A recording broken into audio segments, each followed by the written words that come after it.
मुझे लगता है आप भी हैरान हैं डिकोडिंग वाइट की ग्रोथ को देखकर, मगर क्या आपको भी जानना है कि what is the biggest reason for this? इसके मेनली दो रीजन है, but second one is important. The first is उनका यूनिक एडिटिंग स्टाइल, इसके साथ ही नीचे नीच जिसमें कुछ ही यूट्यूबर थे जो रियल इंफॉर्मेशन देते थे। And the second one is crispy and clear voice. भी उनके कंटेंट में क्या अंदाज, ये रीजन थे जिनसे उनकी ग्रोथ की स्पीड 10 टाइम्स बढ़ गई।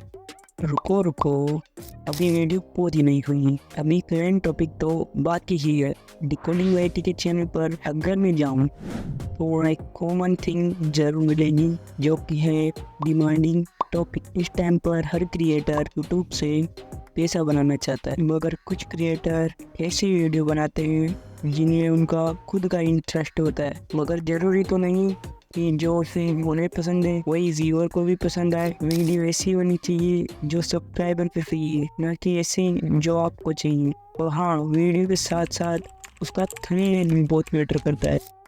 अगर व्यूअर क्लिक ही नहीं करेगा तो वीडियो कितना भी अच्छा हो, कितना भी प्रोफेशनल हो, या फिर कितना भी इंफॉर्मेटिव हो, व्यूअर उसे नहीं देखेगा। इन टॉपिक्स पर फोकस कीजिए और पहले से बेहतर रिजल्ट पाइए। ओके बाय, मिलते हैं नेक्स्ट वीडियो में।